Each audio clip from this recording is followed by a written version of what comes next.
10 ఏండ్ల బీఆర్ఎస్ పాలన చూసిన తర్వాత ప్రజలకి ఒక రకమైన నమ్మకం కుదిరింది. అంటే ప్రజల తరపున ప్రశ్నించేటటువంటి ఒక కమ్యూనిస్ట్ పార్టీ సభలో అటెండ్ కావాలి అని ప్రజలు కోరుకున్నారు. దానికి అనుగుణంగానే కొత్తగూడెం నియోజకవర్గం నుంచి సిపిఐ రాష్ట్ర కార్యదర్శిగా ఉన్న కూనంనేని సాంబశివరావు గారిని మెజారిటీ తోటి ఈరోజు సభకు పంపించారు.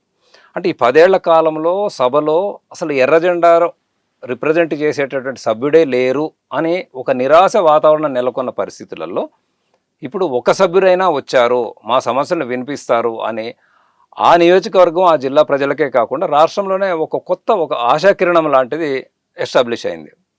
సో 10 ఏళ్ల విరామం తర్వాత ఈ పాలన చూసినటువంటి దాని మీద కమ్యూనిస్ట్ పార్టీ ఎలా స్పందిస్తుంది, ప్రభుత్వం మీద ఎలాంటి ఒత్తిడి తీసుకొస్తుంది, ఈరోజు సభలో జరిగినటువంటి యాక్టివిటీ ఫస్ట్ రోజు చూసిన తర్వాత అధికార విపక్షాల మధ్య మాటల యుద్ధము జరుగుతున్న టైంలో ప్రజల సమస్యలకి స్థానం ఎక్కడ అనేటటువంటి ఒక అభిప్రాయం ఎలా ఏర్పడింది అనే దాని గురించి కొత్తగూడెం ఎమ్మెల్యేగా ఉన్న సిపిఐ రాష్ట్ర కార్యదర్శి కూనంనేని సాంబశివరావు గారిని అడిగి తెలుసుకున్నాను. సార్ నమస్కారం. సార్, దాదాపు తెలంగాణ ఏర్పడ్డ తర్వాత ఫస్ట్ టైము ఫుల్ టైమ్గా సిపిఐ తరఫున మీరు ఎమ్మెల్యేగా ఉన్నారు.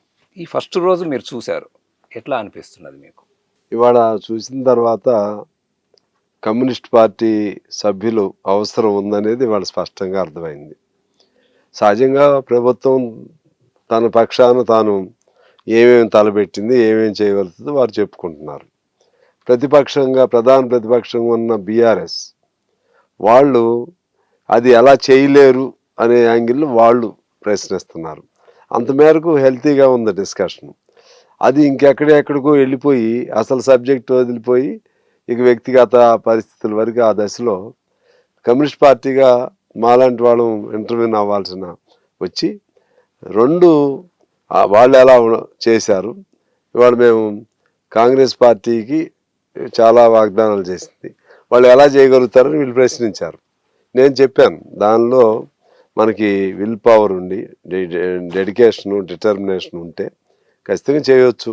కాకపోతే నిధుల సమస్య, కేంద్రం సహకారం తీసుకోవాలి, అలాగే కరప్షన్ తగ్గించాలి.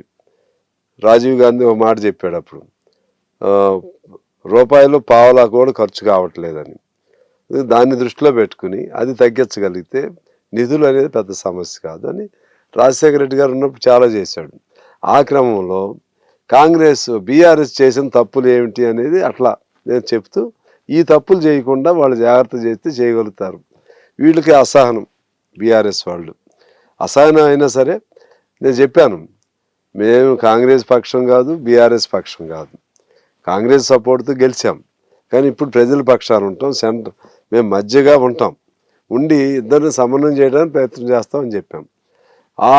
నేను మాట్లాడే క్రమంలో అనేక తప్పులు, బీఆర్ఎస్ చేసిన తప్పుల్ని హైలైట్ చేయగలిగాను, కాంగ్రెస్ చేయాల్సిన విధానాలను చెప్పగలిగాను, తర్వాత ప్రజా హక్కుల్ని ఎలా అణిచివేస్తున్నారో చెప్పాను. అందులో భాగంగా పౌర హక్కుల సంఘాలు కానీ లేకపోతే ఇతర ప్రజా సంఘాలను కానీ ఆర్గనైజేషన్స్ని దాదాపు 26 సంఘాలపైన బ్యాన్ పెట్టింది, అది తీసుకువచ్చాను. కోదండరామ్ గారు లాంటి వాళ్ళని ఎన్నిసార్లు నిర్బంధించారో చెప్పగలిగాను. అలాగే అవుట్ సోర్సింగు, కాంట్రాక్ట్ కార్మికులు, అలా ఆటోలు, హమాలీలు, పేద వర్గాలు, వీళ్ళందరి సమస్యల్ని ప్రతిబింబించే విధంగా నేను మాట్లాడాను. ప్రజలు అదే కోరుకున్నారు.